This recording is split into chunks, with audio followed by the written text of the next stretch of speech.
नमो देवियों महादेवियों शिवाय सतत नम। नमस्कार, मैं हूं प्रभा ललित सिंह और आप देख रहे हैं यूसीएन की विशेष पेशकश महिमा नवरात्रि की। पूरे देश भर में नवरात्रि का आगाज हो चुका है। आज है नवरात्रि का दूसरा दिन, यानी कि शक्ति स्वरूपा मां गौरी के द्वितीय ब्रह्मचारिणी स्वरूप का दिन।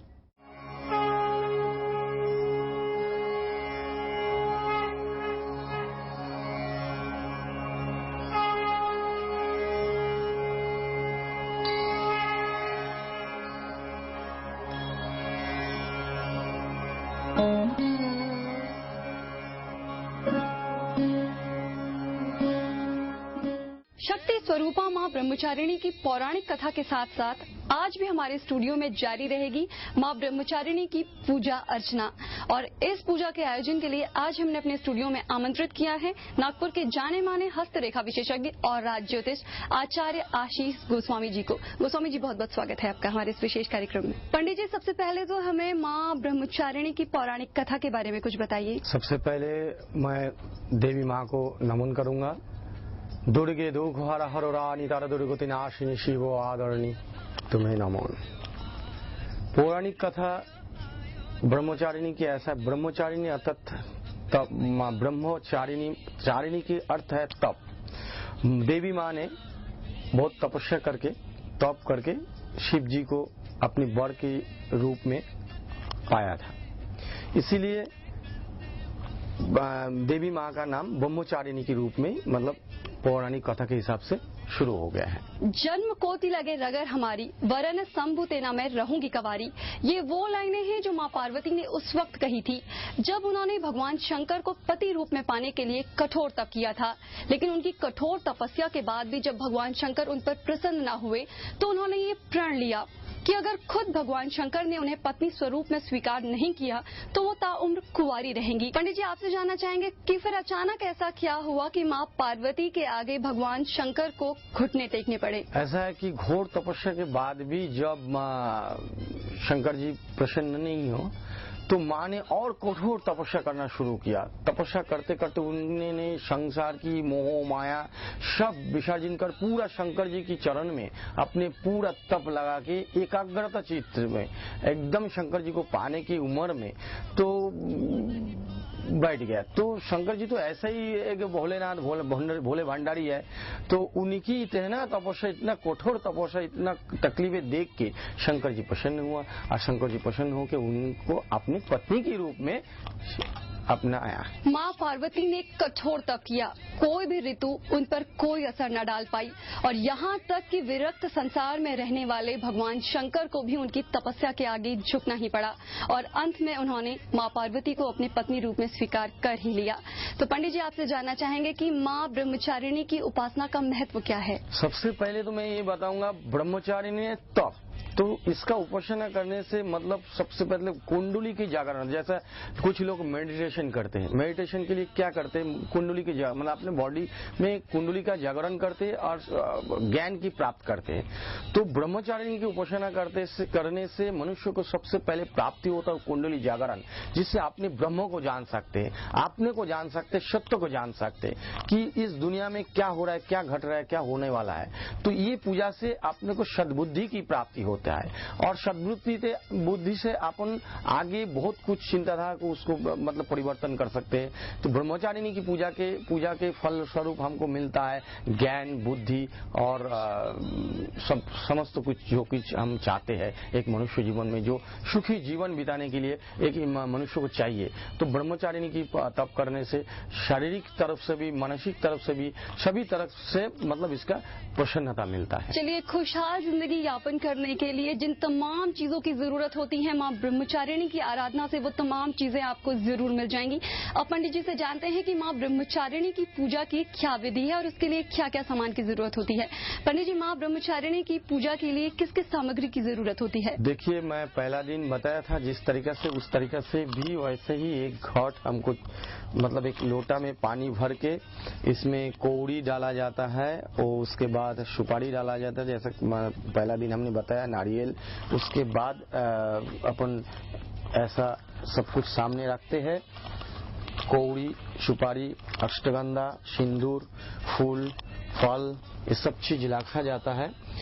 उसके बाद एक इस ब्रह्मचारी की उपासना के लिए लगता है चामट की जरूरत, मतलब इसको भी आवश्यकता पड़ता है। तो ये भी अपने को चाहिए, शंखध्वनि होना चाहिए, धूप दीप दिया जलाया चाहिए, एक घंटी चाहिए।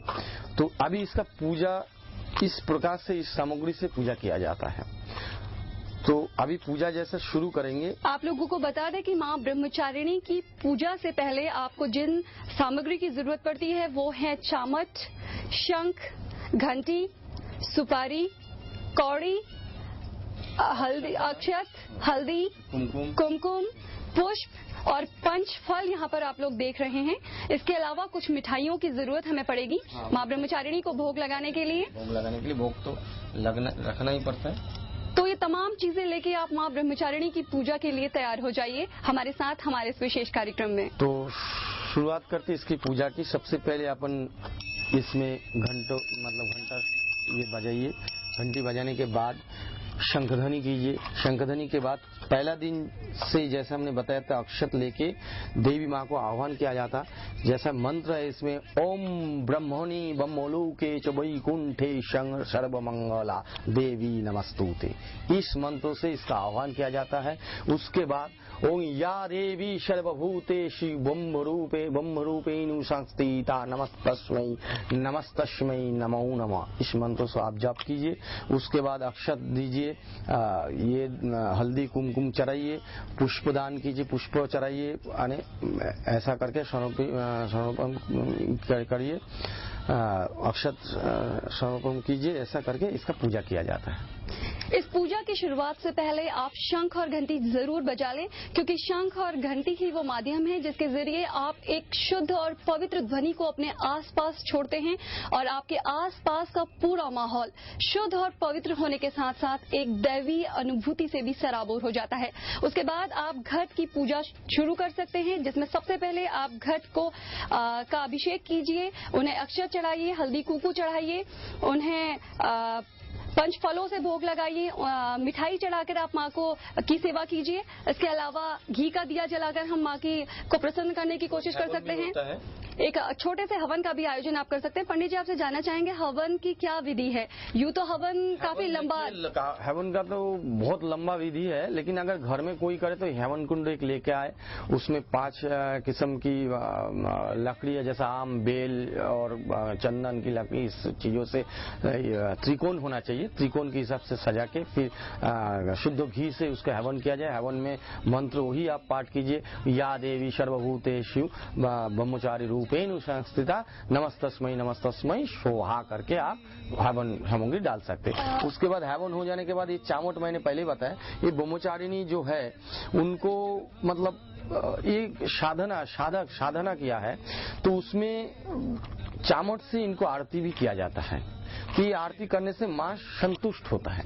अगर किसी के पास ये चामट अवेलेबल नहीं हो तो ऐसी कंडीशन में वो किस वस्तु का प्रयोग करके माँ की आरती को संपन्न कर सकते हैं? अगर चामट नहीं अगर मिलता है तो मयूर पंख की ये भी आपसे उससे भी आरती किया जा सकता है। मयूर पंख आते हैं बाजार में, मतलब मयूर पंख मिलता है, मयूर पंख से भी आरती किया जा सकता है। अगर चामट आप लोगों के पास अवेलेबल ना हो तो आप लोगों को परेशान होने की जरूरत नहीं, क्योंकि पंडित जी ने अभी अभी हमें बताया कि चामट ना होने की स्थिति में भी आप मोर पंख से माँ का अभिषेक, माँ का अभिनंदन, माँ की पूजा कर सकते हैं।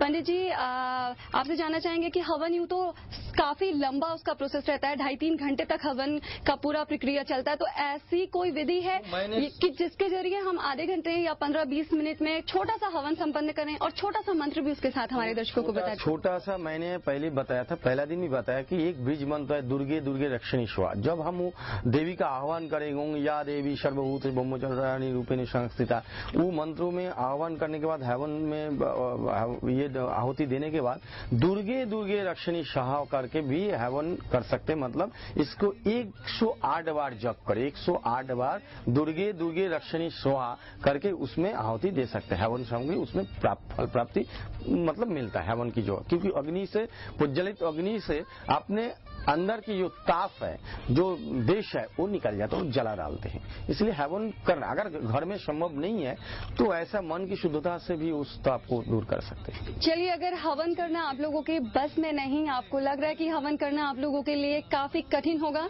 तो सिर्फ दुर्गे दुर्गिणी रक्षिणी स्वाहा मंत्र के जाप से भी आप हवन द्वारा होने वाले ही पुण्य की प्राप्ति कर सकते हैं। अच्छा पंडित जी, आपसे जानना चाहेंगे कि द्वितीय दिन है माँ ब्रह्मचारिणी का, तो माँ ब्रह्मचारिणी की पूजा के लिए भी क्या कोई शुभ मुहूर्त है या फिर किसी भी वक्त हम उनकी आराधना कर सकते हैं? नहीं, द्वितीय दिन भी समय दिया जाता है, जैसा कि 7:29 से समय शुरू होता है, 11:18 से समय शुरू होता है, फिर 2:17 में आखिरी समय है। इस समय के अंदर आपको पूजा की पाठ कर लेना चाहिए। अच्छा, द्वितीय दिन भी उपवास किस तरीके से खोल सकते हैं? उपवास तो आप शुरुआत जिस दिन से किया, मैं कहूंगा कि 9 दिन ही उपवास रहना चाहिए, क्योंकि ये शक्ति की पूजा है, इसमें उपवास रख के भी पूजा करना चाहिए। अगर उपवास किसी से जमता नहीं, कोई बीमारी होता है, ये होता है, तो उस समय आप ऐसी मन की भावना से एक संकल्प लेके कि उस दिन आप कोई भी मतलब शुद्ध खाना खा के भी उपवास, मतलब ये उपवास नहीं करते हुए पूजा कर सकते हैं। मतलब अगर जिसको उपवास करना है, काफी सारे दर्शक हमारे ऐसे होंगे जो कामकाजी होंगे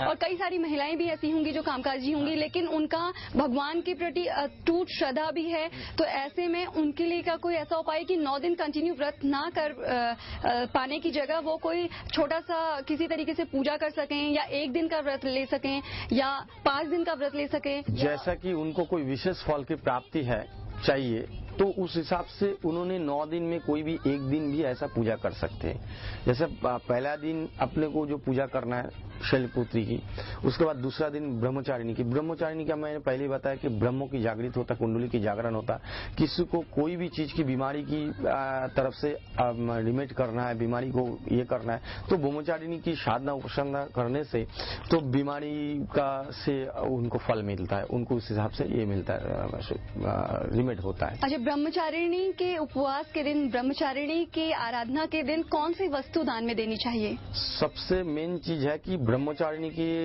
सबसे प्रिय वस्तु रुद्राक्ष है। रुद्राक्ष 108 रुद्राक्ष अगर किसी को दान किया जाए तो बहुत अच्छा है। मतलब रुद्राक्ष दान करने से ब्रह्मचारिणी की बहुत खुश होता है। अगर वो तो संभव अगर किसी में नहीं है तो इसका छोटा उपाय भी है। वो गैया को अगर चारा खिला दिया जाए, गैया को अगर चारा कोई खिलाते हैं तो उसमें भी उनको उसी फल की प्राप्ति होता है जो रुद्राक्ष दान से भी होता है। अगर आप चाहें तो माँ ब्रह्मचारिणी को प्रसन्न कर उनका आशीर्वाद प्राप्त करने के लिए 108 रुद्राक्ष दान में दे सकते हैं। अगर आपकी क्षमताएं इतनी नहीं है तो उसी फल की प्राप्ति आप गौमाता को भोजन करा के भी प्राप्त कर सकते हैं।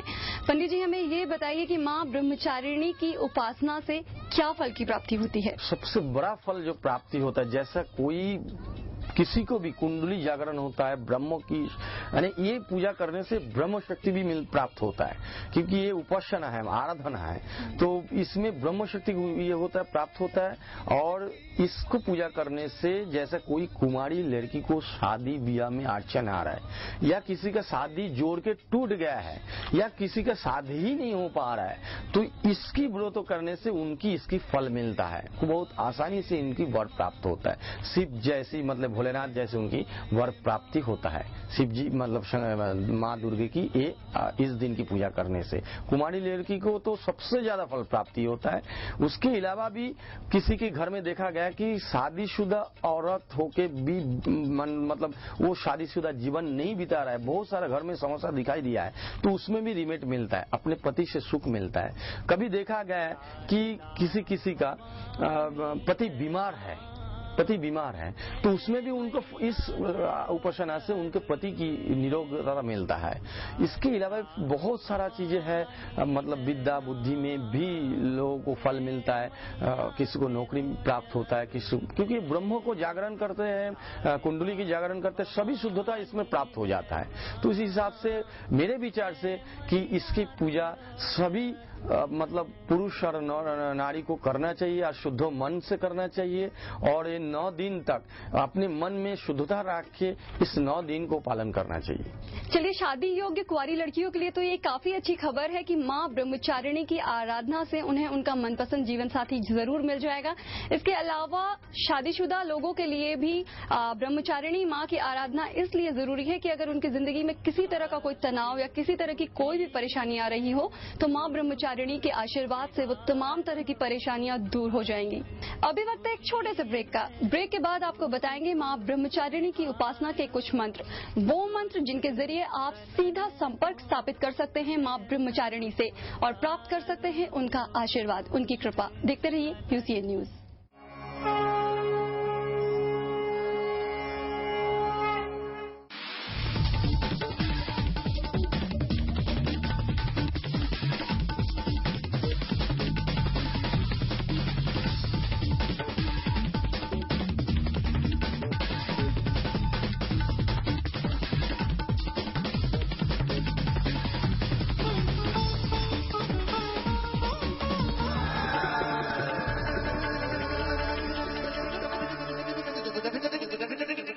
अर्थ जगत की हलचल, अर्थव्यवस्था का हाल, व्यापार की कठिनाइयां और कानून से जुड़े सवाल।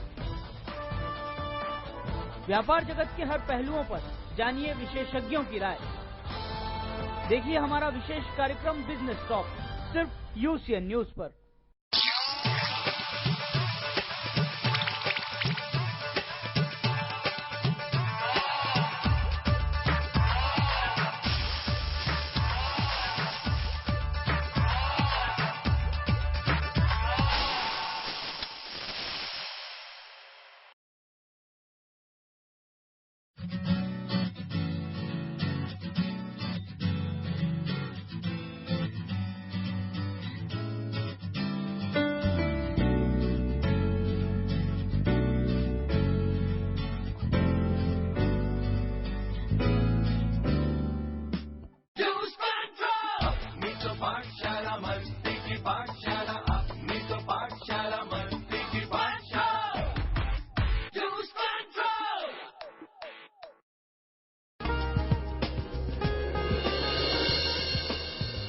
बात कर रहे हैं यूसीएन हेलो डॉक्टर में हीमोफीलिया को लेकर संबंधित जानकारी।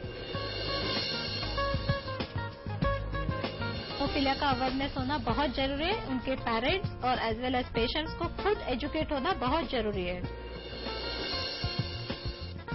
प्लास्टिक सर्जरी और कॉस्मेटिक सर्जरी क्या दोनों एक ही है?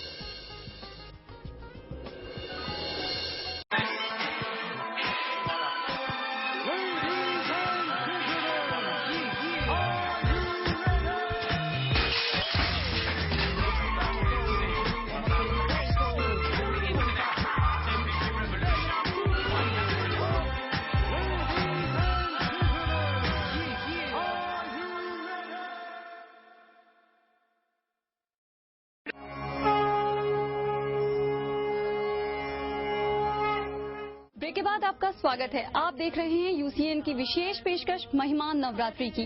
पंडित जी आपसे जानना चाहेंगे कि मां ब्रह्मचारिणी की आराधना के लिए, उनकी पूजा के लिए कौन से मंत्रों का जाप करना चाहिए? मैंने इसके पहले भी बताया था। तो ये जो है जैसा या देवी सर्वभूतेषु ब्रह्मचारिणी रूपेणु संस्थिता नमस्तस्मै नमस्तस्मै नमस्तस्मै नमो नमः। इसके अलावा भी जैसा ओम दुर्गां शिवा क्षमा दात्री शांति देवी नमस्तुते, इसके अलावा ओम सर्व मंगले मंगले शिवे सर्वतो साधिके शरण्ये त्र्यंबके गौरी नारायणी नमस्तुते। उसके बाद अगर महिषाग्नि महामाये चामुंडे मुंडमालिने आयुर्ग विजयं देही देवी नमस्तुते, ये दुर्गां शिवा क्षमा दात्री शिवे नमस्तुते, ऐसा मंत्र भी बोल सकते हैं। या ओम हिंग दंग दुर्गा ही नमः, ओम हिंग दंग दुर्गा ही नमः। इस मंत्र को अगर कोई जैसे कोई कुमारी लड़की जिसका शादी में विघ्न आ रहा है, तो ओम हिंग दांग दुर्गा ही नमः, ओम हिंग दांग दुर्गा ही नमः, इसका अगर जप करे कम से कम प्रतिदिन एक माला अगर जप करे और दुर्गा को अक्षत अगर कुछ चढ़ाया जाए, जैसे फूल बेल पत्र से पूजा किया जाए, तो उसको मनवांछित वर प्राप्त होता है। मनवांछित वर प्राप्त होता है जिसका शादी नहीं हुआ है। अगर जिसको मतलब शादी हो के संसार में ताना हुआ है, तो दुर्गे दुर्गे रक्षणी स्वाहा ये मंत्र पाठ कर सकते हैं इस दिन की पूजा के लिए। अगर जिसको कोई मतलब बीमारी है, पति बीमार है, तो उनको पति के लिए वर प्रार्थना करना है, तो इस मंत्र को आप जप कर सकते हैं। जो दुर्गांग शिवा क्षमा दात्री शिवे सर्वतो शादी के दुर्गांग देवी नमस्तुते, इस मंत्र का भी पाठ कर सकते हैं। तो पंडित जी, क्या अलग अलग तरह की चीजों के लिए, अलग अलग कामनाओं के लिए क्या अलग अलग तरह का मंत्र होता है? मंत्रों के मैं पहले भी मानता हूँ, मंत्र वो जरिया है जिस जरिया से अपन देवी तक अपनी मन की कहानी बता सकते, मतलब पूछ सकते। मैं पहली बात है, मंत्र एक टूटा हुआ शब्द है जो हमको जोड़ देते हैं देवी के साथ, उस शक्ति के साथ जिसमें हम जोड़ना चाहते हैं। जो क्योंकि हम साधारण तरफ से जो मानते हैं, जैसा कोई भी एक चीज को आप जब तक खींचेंगे नहीं तब तक वो अपने पास आएंगे नहीं। सिर्फ हवा से या इशारा से वो चीज नहीं आते हैं। आकर्षण करने के लिए आपको उस चीज की जरूरत पड़ते है, उस मटेरियल की जरूरत पड़ते है जो आपको चाहिए, वो है मंत्र। मंत्रों द्वारा अपन उस लिंक तक पहुंच सकते। इसलिए जैसा कि अलग अलग समस्या अलग अलग है, उस हिसाब से माँ को आवाज भी अलग अलग तरीका से देना पड़ता है। जैसा कि हमने बताया है, उस इस हिसाब से अगर मंत्र पाठ करें तो ये नियम है, तो इस हिसाब से माँ भी उस हिसाब से उस दर्शन देते हैं, उस हिसाब से उनको फल प्राप्ति होता है। तो ये वो तमाम मंत्र थे जो पंडित जी हमें बता रहे थे, जिनके जरिए आप माँ ब्रह्मचारिणी की आराधना कर सकते हैं, सीधा संपर्क स्थापित कर सकते हैं माँ ब्रह्मचारिणी से, उनकी कृपा प्राप्त कर सकते हैं, उनसे विशेष आशीर्वाद ले सकते हैं। और कुंवारी लड़कियों के लिए तो खास तौर से पंडित जी ने हमें मंत्र बताया है जिसके जरिए वो अपना मन चाहा पति पा सकती हैं। ये तमाम मंत्र आप इस वक्त हमारे टेलीविजन स्क्रीन से नोट कर सकते हैं। अच्छा पंडित जी, चलते चलते हमारे एक अंतिम सवाल का जवाब दे दीजिए कि माँ ब्रह्मचारिणी की उपासना के दिन किसे भोजन कराना चाहिए। जैसा कि आपने पहले हमें बताया था कि प्रथम दिन माँ शैलपुत्री के दिन 5 शादीशुदा औरतों को भोजन कराना चाहिए या किसी एक कंचिका को, तो दूसरे दिन किसे भोजन कराएं और उनको भोजन कराने से क्या फल की प्राप्ति होगी? इस पूजा के दिन, इस दिन अगर ब्राह्मणों को सेवा दिया जाए, क्योंकि हम ब्रह्मों की पूजा कर रहे हैं, तो ब्रह्मों को पूजा करने से ब्रह्म आशीर्वाद की जरूरत पड़ता है। इसलिए ब्राह्मणों को, ब्राह्मण ब्रह्मों के एक अंश होता है। ब्राह्मणों को अगर दान, मतलब कोई दान दक्षिणा अगर दिया जाता है या ब्राह्मण को पेट भर के खाना खिलाया जा सकता है, तो उसमें अपने हिसाब से मन, मतलब जो भी मन की कामना है वो पूरा हो सकता है। मतलब माँ उनके तरफ प्रसन्न होते हैं ब्रह्मों को पूजा करने से, मतलब ब्रह्मों को दान करने से, ब्राह्मणों को दान करने से आपको ये फल प्राप्त हो सकता है। जैसा कि आपने देखा कि अपनी इस विशेष पेशकश में आज हमने माँ ब्रह्मचारिणी के स्वरूप, उनकी महिमा के बारे में आप लोगों को जानकारी दी। एक घट की स्थापना ऑलरेडी हमारे स्टूडियो में हो गई है, जिससे चारों तरफ का माहौल अद्वितीय और दैवीय तो है ही है, साथ ही साथ पंडित जी के मंत्रों के द्वारा और भी इस माहौल में बढ़ोतरी हुई है, और भी ज्यादा दैवीय माहौल हमें महसूस हुआ है। पंडित जी ने हमें बताया कि माँ ब्रह्मचारिणी की पूजा से कुंवारी लड़कियों को उनका मन चाहा वर मिलता है और तमाम तरह की परेशानियां जो आपकी जिंदगी में आ रही हैं, वो तमाम तरह की परेशानियां दूर हो जाती हैं। पंडित जी, आप हमारे स्टूडियो में आए, माँ ब्रह्मचारिणी की महिमा का वर्णन किया, हमें ये सारी बातें बताई, आपका बहुत बहुत शुक्रिया।